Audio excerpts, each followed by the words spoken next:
Casey Hamilton to call the roll. Mr. Hostetler? Present. Mr. Lyons? Here. Mr. Wallace? Here. Mr. Corman? Present. Mr. Ellison? Here. Mr. Burke? Here. Mr. Livingston? Here. Mr. Marshall? Here. Judge Covington? Present. At this time, I'd like to ask the court and audience to join us in the Pledge of Allegiance.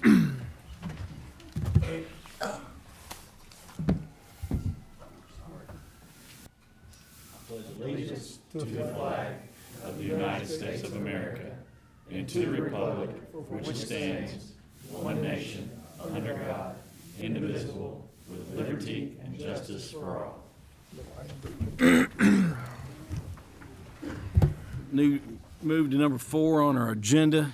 I'd like you to consider the minutes as presented from the last meeting.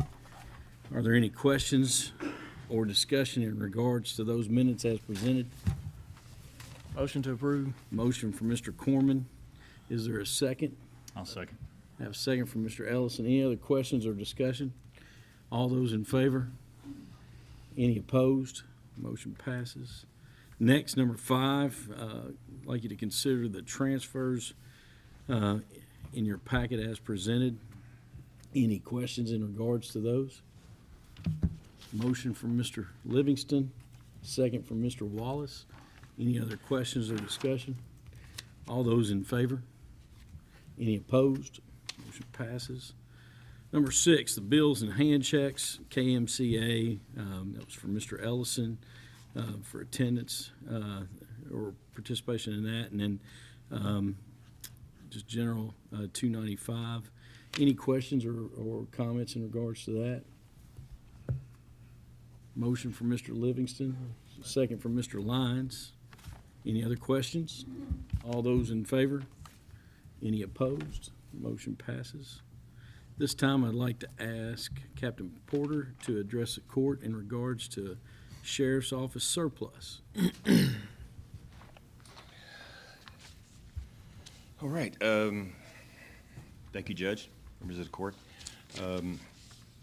I believe so, and I would hope that this has been forwarded to you all with your thing about the 4 surplus vehicles that we have. Again, we were just bringing those for surplus. They're all older vehicles, high mileage, and/or have had to have a lot of work done, or need a lot of work done, I guess I should say. With the your all's approval earlier to go ahead and move with vehicles, we're ready to go ahead and surplus these. These 4 are listed on there. This list, depending upon how things get transferred around when we get the new vehicles in and on the road, we may add to this in the next couple months. But this is what we have for right now for 4 vehicles for surplus. What questions or discussion are there? I have 2 questions. Gerald, number 1, this will put you all where you don't have any more Dodge Chargers. Is that correct?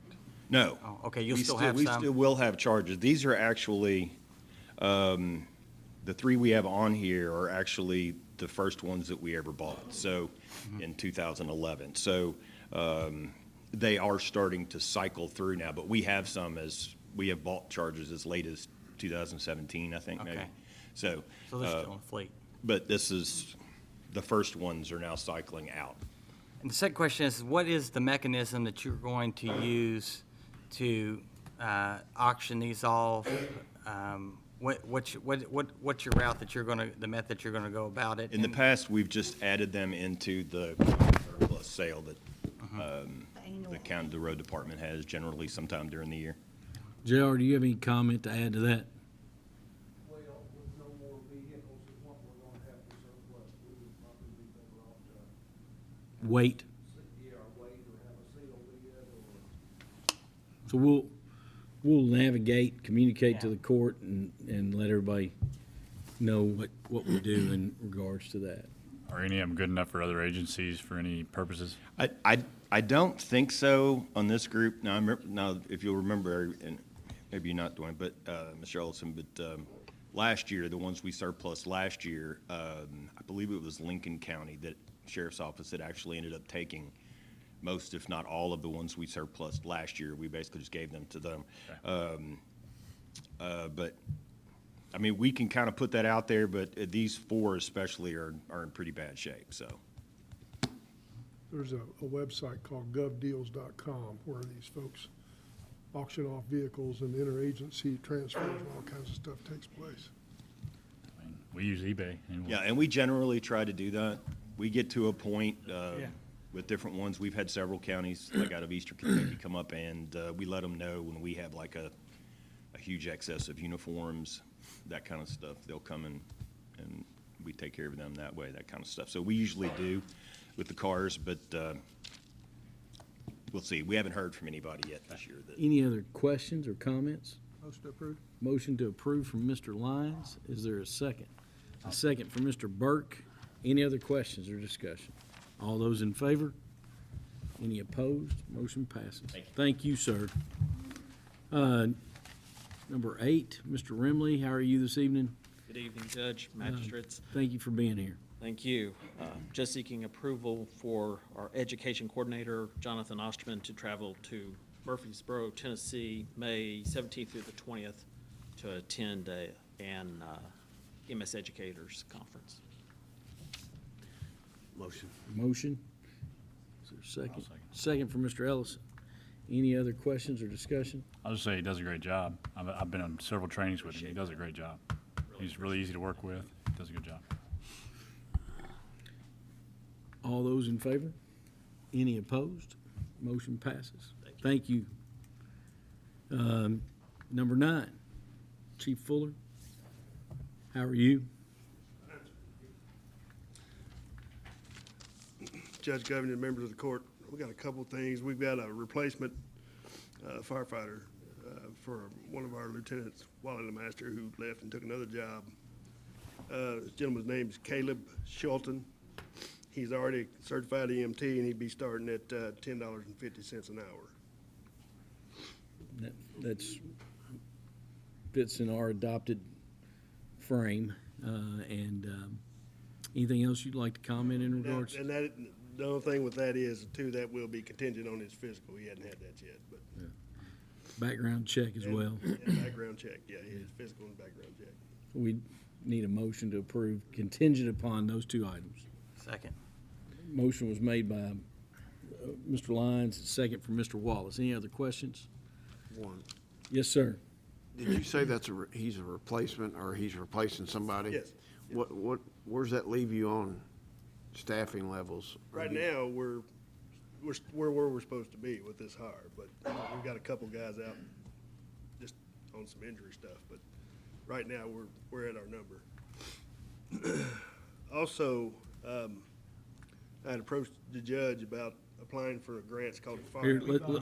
we better vote. We didn't vote. Why don't y'all vote? So if there's no other questions, we'll, we had a motion, didn't we? Yeah, you guys in a second. In a second. All those in favor? Any opposed? So going to the next is conversation that Chief Fuller and I had a meeting in regards to a grant application, and I encourage Chief Fuller to pursue it. And We have an opportunity. It's called the Fire Act Grant. It came around after 9/11. We have got it in the past. It's been several years ago. But it would take a large chunk out of one of our capital items for this year is to replace our SCBA's. I think we got maybe $750,000 in the budget. self-contained breathing apparatus. Yeah, and it's 10% match. So if we were to get the award, I mean, obviously it would take a large chunk out of that. Just bringing that before you all to get. And just to follow up, Budget Committee, not the Budget Committee, but the Capital Projects Committee, this is one of the highest ranked items on the list and would be a priority in my mind as we go through the budget timeline and proposals.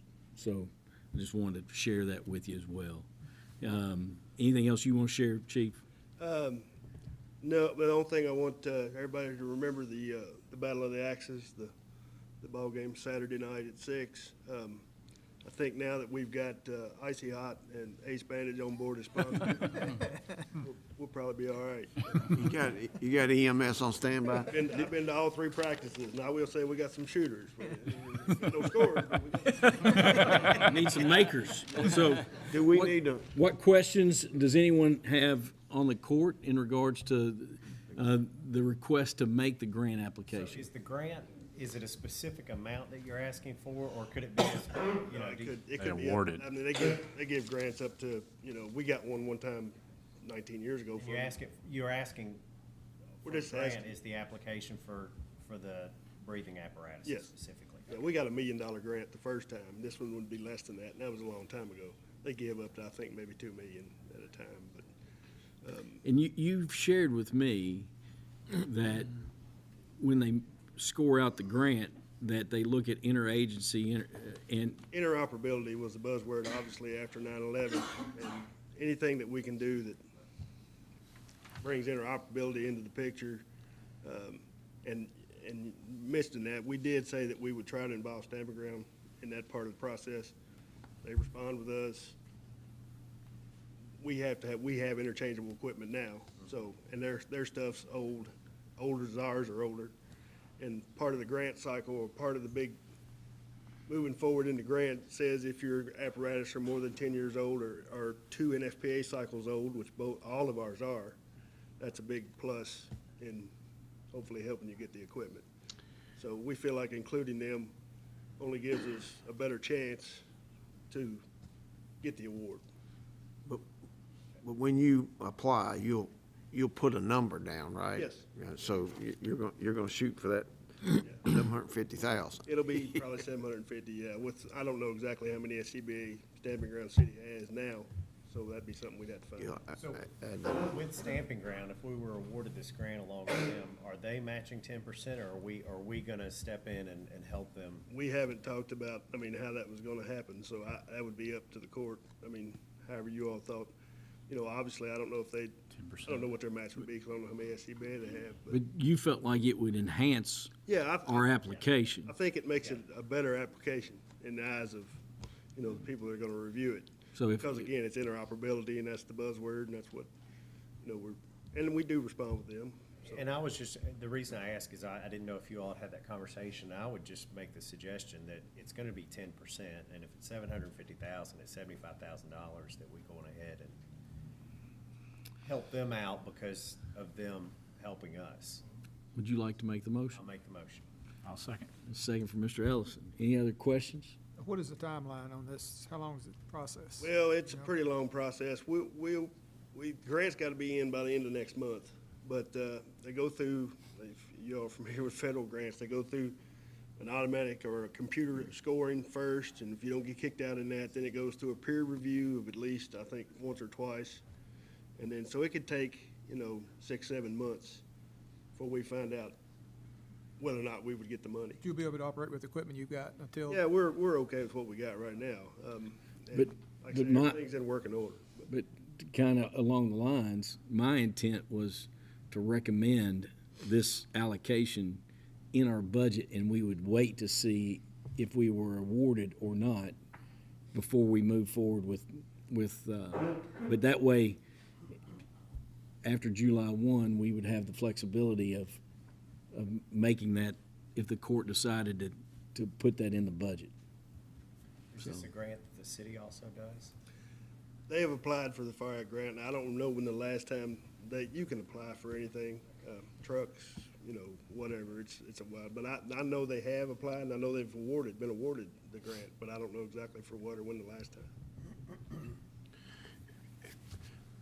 it's on the subject, but a little bit off, this is a big chunk, and it's basically gonna replace all of your breathing apparatuses. It's all of our. Is there a way to get that on I think we've talked about this, I just don't remember the discussion. Maybe there's not. On a rotation where Yeah. Where we're not doing the whole, What we've always done in the past is rotate our spare cylinders. We've tried to keep the packs pretty much at a new clip all at once. What we do is rotate the cylinders, go out after 5 years. So we rotate them, in other words, we'll buy a few cylinders every year. yeah. So you're already doing that, Yeah, we're doing that now. okay? And we have for the last 10 years. We'll buy a few spare bottles, and that way we don't get hit with, because spares, we run about 120 spare, oh no, we won't run quite that many. Probably 60, 80 spare bottles. So, and they're the big cost, obviously, of the bag. So we've been doing that for years, just getting 4 or 5, 10 of them a year just to keep it up. So we have a motion, we have a second. Any other questions? All those in favor? Any opposed? Motion passes. And don't forget about the Battle of the Axes. I mean, it'll be entertaining. At Great Crossing High School, 6:30. It's 6. 6, 6. okay. Yeah. 6 o'clock. I think we got a special guest referee. That is correct. Gonna need a little home cooking there, boss. I've heard there's a guy named Robert Jones that's going to be coaching some. We'll see what he pulls out of his hat. Brandon, you may need to get an extra crew, Yeah. overtime crew out for Saturday night. No, did I hear workers' comp? Now, number 11, our March work session. It's the March the 6th. Would the court like to consider moving that date to that time to 3 o'clock? Motion to do so. Motion and a second from Mr. Wallace. Any other questions? I won't be here, just to comment. I'll be out of town. Yes, sir. I will also be out of town. I plan on being here. All right. Any other comments or questions? All those in favor? Any opposed? Motion passes. New business and public comment. I've got a few items that I want to share, and then we'll allow anybody that would like to address the court or any court member to share any new business.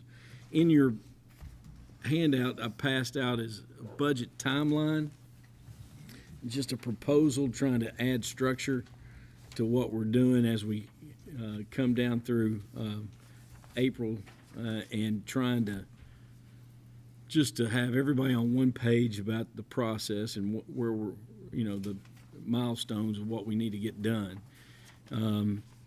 March 13th is the date that we have shared with department heads and constitutional officers as the date that we need budgets submitted to me. The week of March 16th, myself, Michelle, Jeff, and Stacy will work to prepare a budget spreadsheet with requests.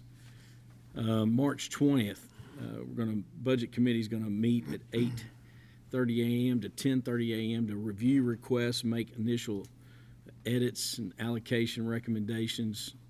March 26th, budget committee meeting 5 to 7. Prior to Thursday night court meeting, review requests, meet with any department heads, constitutional officers for additional questions, comments. April 3rd, Friday budget work session with fiscal court. April 3rd, we will just devote that whole work session to make it a work session in regards to budget. Is anybody going to be out of town that day? Head south. You are? All right. I will share with you information. April 6th through the 9th to be determined. Budget committee meeting sometime during that week. Final edits, adjustments to make a final recommendation to the court. And then on April 10th, our court meeting will have hopefully a first reading. And then on April 23rd, a second reading. What questions or comments does anybody have in regards to that? Does it work for everyone?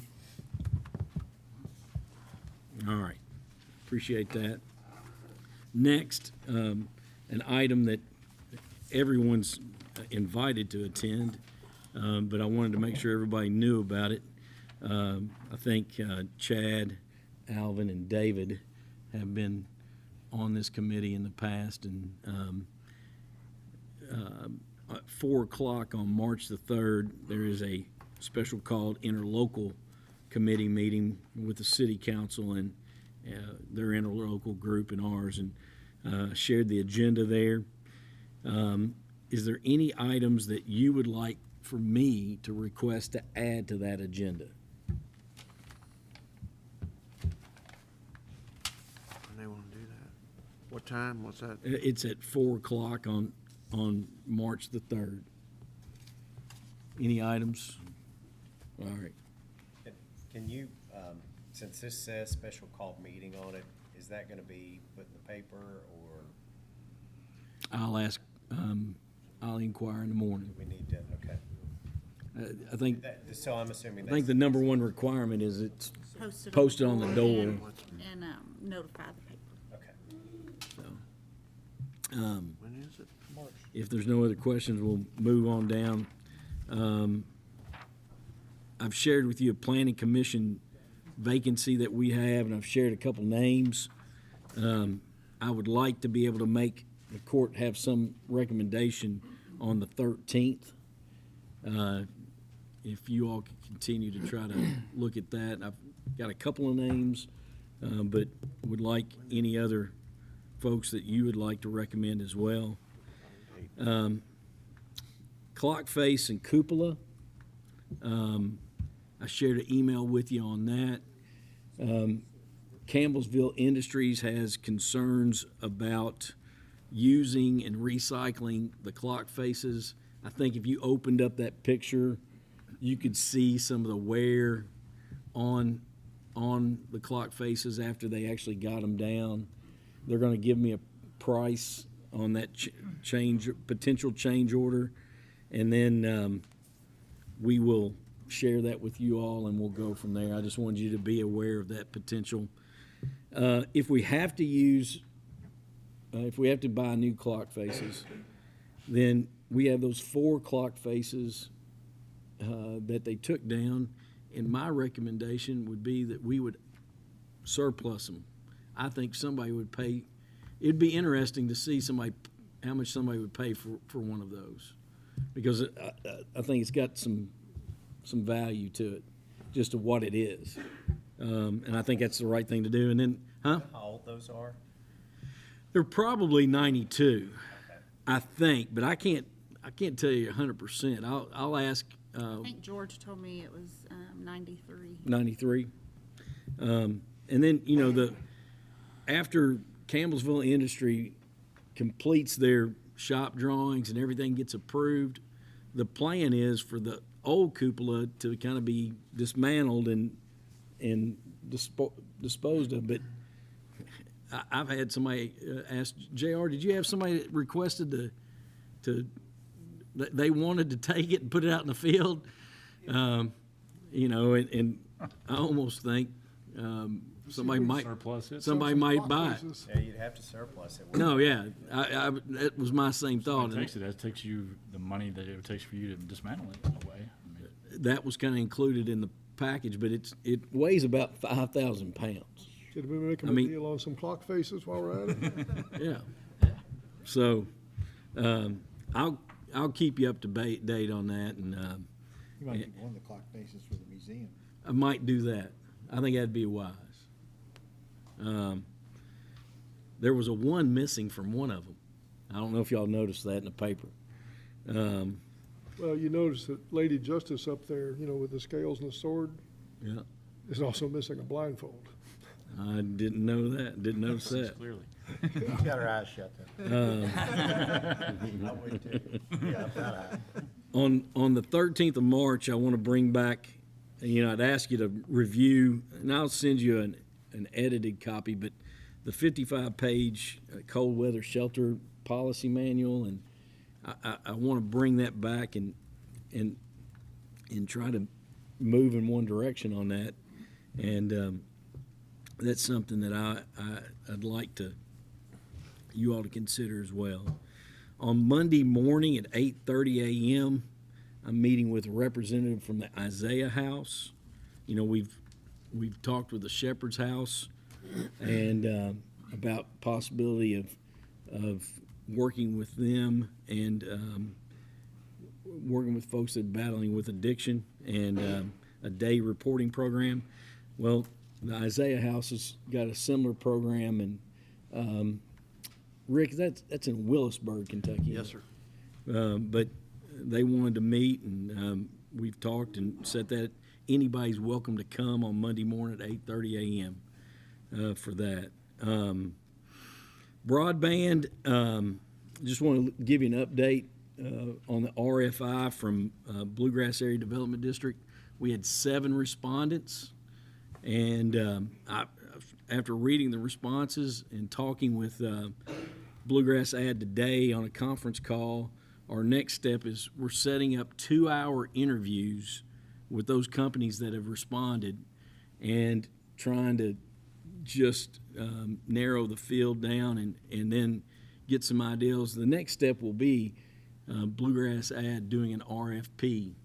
And I'm optimistic that this might move the needle and increase access for folks that live out in the rural part of the community that don't have any access to internet. And then lastly, change order potential out on the Charles Sutton Field project on the lighting, where we went in and are updating that lighting. The wiring that's in the existing right now in conduit in the ground, there is some issues with it malfunctioning and not working right, and they're going to give me a change order price on that. So I just wanted to let you know, and I'll share that with you. And then any comments or any new business from anybody on the court?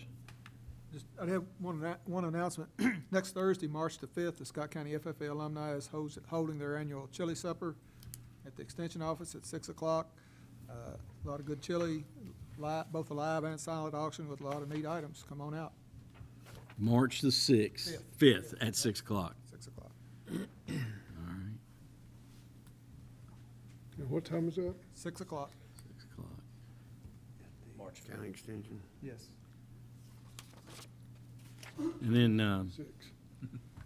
I think we have some guests that might want to address the court and would welcome anybody to address the court. Before we do that, though, I think our guests would be interested in this. I've had some conversations in the last few days about use of the Georgetown or the Great Crossing Park fields for youth practice. And I've talked to 2 or 3, maybe 4 of you individually about your thoughts. And what I've talked with Kim Rice today as well from Parks and Rec. And what I have came up with, I would like to ask for your all's consideration on, is recommending on Mondays and Tuesday nights, allowing 2 fields to be used by youth baseball and 2 fields to be used by youth softball from 6 to 9 on Mondays and Tuesdays, allowing for practice times on those fields. And then on Wednesdays and Thursdays, those fields would get maintenance and rest. And then on Friday, Saturday, and Sunday, they're scheduled for tournaments at every weekend between, I think, the 1st of April through up into October. I think there are 3 weekends that there are no tournaments scheduled, and my intent and thought with you all is to offer those weekends to baseball and softball youth programs to potentially schedule tournaments to use as fundraisers or just whatever they'd like to. What comments or questions does anybody have on that? Who is scheduling all the tournaments? Mr. Tepes? I understand that. Yeah. What entity? Oh, Bunch of different entities. it's almost 50-50 for softball and baseball. It's just a variety of different entities, high school, youth, even collegiate. Okay. On those nights, are you gonna set aside, you've got 3 hours, so are you gonna set aside an hour and a half for practice time? I would just defer that to the 2 leagues, that from 6 to 9, that they could use those 2 fields each. And I, thinking about having 4 fields for baseball one night and 4 fields for softball, and after talking with Kim, I even talked with Eric Flagg, the flexibility of having 2 nights and having 2 fields seemed like it might be a better option. And these 2 nights are for Scott County Youth Baseball, Scott County Softball Club, not travel teams. Correct. And my question is, are there any other leagues or Parks and Rec people, or is anybody else interested in trying to get in? 'Cause I've had a few phone calls too, and I just don't know the process. But Yeah. how do we make this available to people that want to apply to get use of the field? On the Parks and Rec website, and we're putting it on the Scott County Fiscal Court, link there. The contact for scheduling the fields, Tim Tevis, is on that Parks and Rec website for Great Crossing Parks. I'm talking about like for Kelly, are weekends. you talking? Talking about for any time. What was your question? Just who do people contact?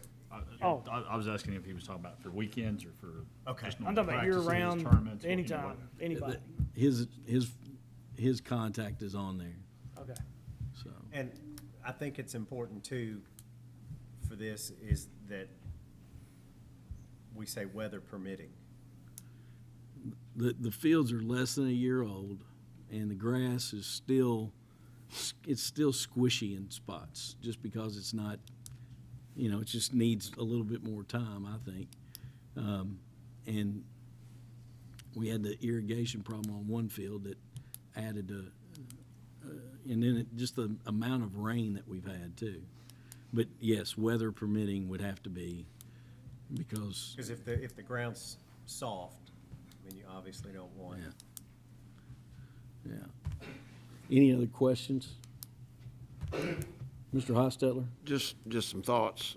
I'm just wondering why you chose three, what'd you say, 3 to 6? 6 to 9, Or because 6 to 9, parents sorry. couldn't, 3-hour window. yeah, 3-hour window, and asking, from conversations, it's hard for parents to get kids there much before 6.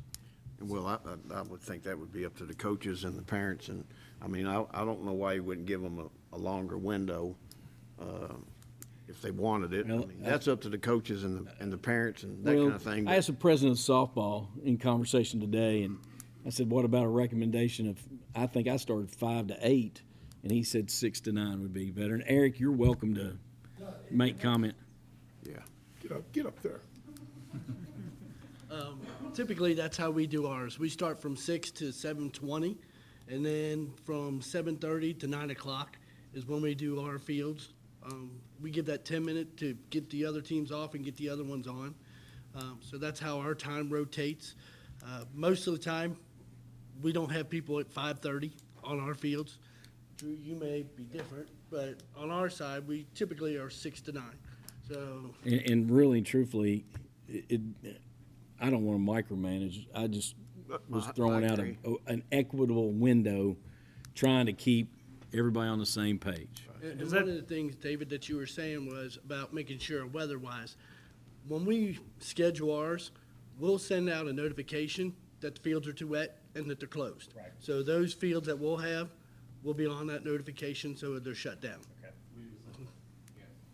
So if Tim goes out there and determines, hey, we don't need to be on them tonight, he could let you all know, and you would let. Absolutely. Teams know. Okay. The other thing I was gonna ask about were lights, because it's still, I mean, it's 7:30 and you can't, so how? Tim can program the lights to That's- come I on didn't and know go if they off.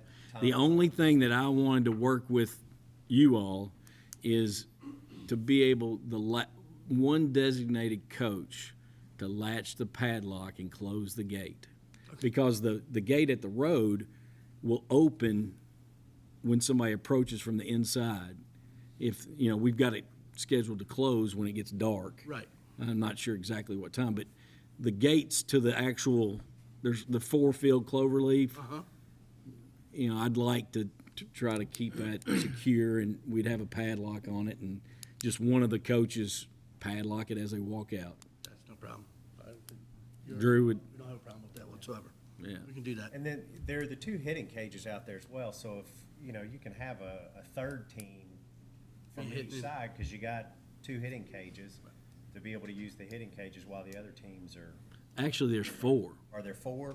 They're They cut two. down? They're like 2 long shotguns, but they're divided to make 4, I believe. Okay. I think it's right. Yeah. So you could actually, We can have more than that. yeah. And Drew and I were, What would make talking sense is softball take one side, baseball take the other. Yeah. And you want to work out who's going to take what fields, so you can set the base lengths differently if you need to. Yeah, and he and I spoke today, Okay. that we'll work it out and get everything figured out. If I'm not using that field that night, he'll use it. If he's not using the field that night, we'll work it out And together. then we have portable mounds, and We've got tarps. We have not put the tarps down there yet. Too wet. Because it's too wet. But, you know, that would be something I'd like to coordinate with Tim and you all. Okay, But, you know, we'll put all that out. sounds wonderful. Thank you very much. And I don't think we have any tees. But all your coaches have tees. Don't Don't have they? teas? I don't think we've ordered any yet. We couldn't afford them. I've got a question for you before you sit down, or Yes, please. just because I'm trying to educate myself on this, but is that adequate enough time to get what you guys need for that field time, or? Well, I've been president for 10 years, and we've made it that time. So it's adequate. It works. Okay. They know what they got to get done in that time frame, and they got to get it done. Because the reason we spent all that money and built those fields when we started this process, because my understanding was our fields were so packed and kids didn't have time, and so hopefully that relieves the pressure. It does. And some of the people I've talked to, I just want to make sure that, you know, we feel like we're doing our part in getting the fields available. Kind of sounds like we need to build a couple more fields. I don't know. I'd say you probably. Sounds like we We'll got agree plenty. with that. Or maybe the high school needs to build a field or two. I don't know. That's what I was going to share with you. I'm Drew Beckett, the Scott County Baseball president, and we have most of our executive board and some coaches here, so we're thankful for your recommendation, Judge, and hopefully you all are on board with it. But I want to share with you, our enrollment has continuously gone up. This year, not counting our senior league yet, we're at 634 players, and we have more every day that want to sign up, but we already closed our registration. But we still try to squeeze everybody in. And why it's almost a crisis for us is we have 24 teams on one field. So our T-ball, so our 4-, 5-, and 6-year-olds, T-ball and rookie, we have 24 teams trying to share one field currently. So adding 2 fields, or some nights if it could be 3 or 4, would do wonders for us, because we're landlocked where we are now. We can't really go anywhere else. So while you're there, if you don't mind, because my question or concern was the same as Kelly's, kind of, our folks, Scott County folks who paid for the field, to get the most access that they need or want. So are you using this to play games, or is it practice, and you're playing your games somewhere else? We would love to do both. If we're getting it for Monday and Tuesdays, if it's a consistent Monday, Tuesday, we'll make it work. Well, the judge's suggestion about the field being pretty tender right now is true, and it'll easily take, I don't work in that field, but I'm around it all the time, because I do work in construction. It'll take a couple of years probably for that sod to get well established, and y'all, that's probably common sense, but that's why I was talking about more hours in the day. But in the beginning, it's obvious we're going to have to take care of it, and it looks like it's going to continue to rain. That'll help the field get established, but it won't let you play on it that much. But that is what that is. But my other thought was, going forward, probably not this year, but my thought was, I'm trying to get our citizens the most access and use. And that's why Eric Was Eric and I- even potentially in the future, maybe Monday, Tuesday, Wednesday. I know that only leaves one day for maintenance. Actually, you'd have to maintenance every day. Yeah. You'd have I to kind of maintenance figured that, every yeah. day, Yeah. Yeah, but And dragging 4 fields would probably take, well, properly maintaining them would be an all-day job every day. Yeah, we know, we do it I know, already. I know. Well, see, out there right now, there's only Tim. Yeah, So, I mean, you're talking about maintaining, I mean, Dwayne knows, he's facilities at the school district. I mean, it's, unless you have, which was the big concern, because there's not the crew or the staff to be able to do all that work during that time. Now, what you could do is work with the jailer and have some folks maybe learn, you know, maintenance of field and not agriculture, but Irrigation. land care, landscaping, and do it in that manner down the road. But, you know, unless we hire someone, it would work him to death trying to maintain those 4 fields every day. And what I've talked about, and we'll need to, about hiring temporary seasonal just a couple people that can help in between, on weekends especially, in between games, dragging a field, striping a field, That's what, doing that kind of work. that's what I was gonna say. You're planning on doing it on the weekend with one guy, so, but. No, we'll have to, Right, exactly. and I was gonna bring this to the court to make a recommendation to hire, you know, if it's high school kids or retiree or whoever, that would be willing to work for low pay and long hours. I mean, if it helps you, at Suffaletta, Parks helps us during the week, but the weekends, it's all volunteers. Yeah. So we're the ones who do all that work, and that's. And as you and I spoke last week, you know, what's been shared with me from the get-go is this, you know, I've not been involved in all the committee meetings and all the conversations, but what was shared was the primary purpose of this was to host tournaments on weekends. And the court had expressed wanting to make sure it got started right, that we took care of it, and, you know, and I shared with you as well as one of the original plans also is a phase 2 someday, and another 4 Cloverleaf. And my recommendation would be to artificial turf that thing from one end to the other, and you could practice and play 7 days a week, and we would have an answer to all our issues.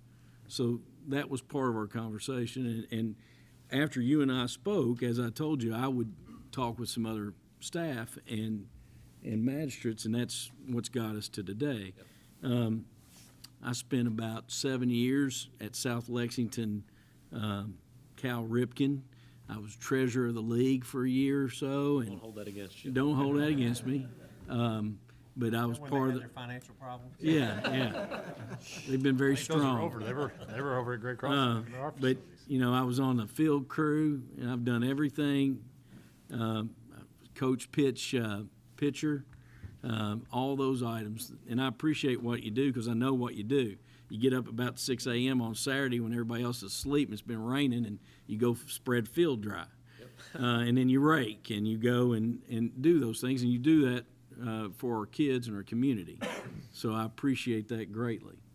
So I know what you're going through, and I know that it's a challenge. Drew, one question about Senior League, and I know this is a little bit different than the fields that we're talking about using. Sure. And you said you haven't got Senior League fields yet. When you all do get a Senior League established, that starts later, and that's also used out at Brookings Park, correct? Yes. And what field do you all use out there? Well, we call it the one by the dog park, but Yeah, I think right. it's Senior League. Yeah. So then. Do we have a sign up that says that? So the fields that are specifically right next to the basketball courts are not used by the league after, after a certain time, correct? Whatever, May or whatever y'all choose. Scott Middle and Royal Spring uses that Senior League 1. Well, I think it's just Scott Middle, I think, just uses that one, as far as I know. Mostly. Does Royal Spring play at Lemons Mill? Yes. And I had And GMS share for the most part. I had a request about using Senior League 2, and I deferred to Kim and Parks and Rec. And I think there's conversation back and forth about, there's a homeschool team that has some dates on it. Yeah. And we're fine going forward. We're open to partnerships. I mean, that's our board now. We're all for it. So, I mean, it might be too late for this year with the schedule, but, you know, going forward, we're definitely open. It's never too late. Though, hey, works for me. But, you know, maybe we can talk about when you all need that, and then any other dates that the middle school kids could use it. Well, these days out at the new park, if this goes through, then that'll help alleviate the younger teams practicing on the big field. So And your needs T-ball, basically. You'll have a lot of T-ball teams. we have a lot of most every team, and if you want, we made plenty of copies. If you'd love to see our numbers, we're proud of them, so we'd love to share those. But I'd like to see them, Drew. Yeah, if you brought those with I'd you. like to have a copy. You know, While he's doing that a second, I want to say one other thing. David, you had mentioned the inmates. Darren, thank you. I didn't see you sneak in before, and I sent you a text. They helped out this weekend at the ball fields, so thank you for all your help. And Slammers Fest every year, and at 3 o'clock in the morning, and we have inmates bailing water out, so I want to say thank you to Darren. Great, I'll have to say thank you too. Anything, any other I was just questions? I was gonna, talking about all the tournaments that are going on, there's two that I know specifically about. One's a middle school tournament that's April 24th and 25th, and it has 24 teams in it. It's a ton of teams that have signed up for it. And then the other one that's the high school tournament that has 16 teams in it, that's gonna be the 17th and 18th, the week Of April. before. Of April. Yeah. And how many teams are in that? 16. And the middle school teams, I think that's going to be like an 8th grade only tournament. They'll generally carry about 14 girls. And then on the high school, they'll carry 20, 21 girls, plus all the parents that are going to be coming in. And they're going to have hotel rooms and everything else. We worked with tourism on that and are sending out all the information to folks that are, more than an hour away to try to fill beds in the community. And going forward, I shared with Kim and Eric that there are 3 weekends, and I think I shared this earlier, that if Eric and Drew want to look at those dates and see if those are dates that they could schedule fundraisers, tournament, however they want to use it, then that would be open for you all to do as well. And then going forward, to try to, like set some dates before we schedule that, like 2 for baseball, 2 for softball, that reserve those weekends that are for whatever, fundraiser, tournament you want to do, whatever you want to do. That would make sense to me. So, what other comments or questions? You think Mr. Tevis next year could sit down with these guys, Parks and Rec, and they all kind of coordinate to talk about usage of the fields? And Oh, 100%. 100%. Yes, sir. This is kind of a sidebar, but it goes along with it. I talked to Mr. Tevis today, spent a little time out at the park. We got the walking trail. They've cleaned a lot of the brush and several spaces along the creek. And just thinking about, I've actually had folks in the community approach me about adding some trash cans and potentially some picnic tables along that walking path. And I feel like as time goes on, if we have repeat folks coming back for these tournaments or whatever the case may be, they're going to know about it. They're going to spend time in the shade in between games, maybe throw a picnic lunch out, that kind of thing. I thought we might consider that, picking out half a dozen spots, I don't know, down through there. Rope swings. To, Rope swings. What about a lifeguard stand? I couldn't pass That'd be a that. good place to I'm swim. just thinking of my Christmas list, a couple rope swings, maybe some gas grills, and, So if there's no why not? objections, Swim at your own risk. Let her happen. I don't think we need to take a vote on that. It's just, that's what we'll move forward with and go forward with that, and then we can coordinate and go from there. All right? Any other comments from anybody on the court? Yeah. New business?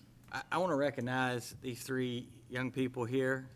These are my former students. I'm sorry. They're They were lucky to transfer. and they're not here because I'm here, but I believe they're part of a group called Leadership Scott County. They're the inaugural class. And And I was going to get Mr. Bernosky, if he would, maybe introduce and tell the court a little bit about what you guys are doing.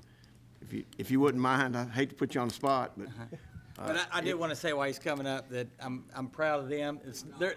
They're just happen to be my former students, but they also are young leaders in our community, so I'm glad to see them They here. fought through adversity. That's exactly right. Showed great resilience. You should hear what I've heard about you. It's all true. My name is James Bernosky. I'm with Leadership Scott County Development Committee, Steering Committee. You guys know about the adult Leadership Scott County that's been going on for several years now. Well, this last year, we wanted to look at seeing how we could get some of our younger part of the county and the city to kind of help build them as leaders and be an active part of society, and kind of develop our future for us. I mean, you guys aren't going to do this forever, so we have to hand it last month, we've gone to different things. We've done EMS, we've done police. Got about 10 students, is that correct? 10 students. They have to be a sophomore or more. We've done different parts of the city and the county to learn about what makes a good leader and what traits those people have and how they do that and how they do that successfully. So today was Government Day. Went over to the city and we learned about some how the government functions, what the different roles are, city clerk, the mayor, and then council. So we finished up there and we all kind of started talking. I was like, what do you guys want to do now? And this young lady said, well, fiscal board's meeting, so let's go over there and see what that's about. So a few of us came over here, and so it's been good. They've had a good time so far. They've learned a lot, learned what makes a good leader, how to develop that and grow. So that's why we're here today. So thank you for that. I appreciate that. She's just looking for a ride home. That did come up at one point. But this was our first class, so we've gotten good feedback. We're going to start doing it again next year. There's an enrollment period. You got to submit an application, essay, some recommendations and references. So it's been a lot of fun. So graduation's next week. We'll get their certificates and hopefully they'll come back for a few more years and then move on to the adult version as well. So. Give us your name, grade, and school. My name is Abby Hostetler, and I'm a sophomore, and I go to Great Crossing. My name's Madison Warner. I'm a sophomore and I go to Great Crossing. My name's Ian Van Steenberg. I'm a sophomore. I also go to Great Crossing. Do we have Scott County kids too? Yeah. Well, just kind of. If you all would hang around and take a picture with Mr. Wallace afterwards, we'll put you on They don't want to do that. on the Judge Executive's webpage, just promoting the program. If you I think they want to take a picture with all those without him. That works too. Anyone else from the audience that would like to address the court and share anything? Norris, why are you smiling? All right. Well, we're glad to see you. Anyone else? No other business? Is there a motion? Yes. To adjourn. Got a motion from Mr. Burke, a second from Mr. Corman. All those in favor? All right, we are adjourned. Thank you. Almost said that.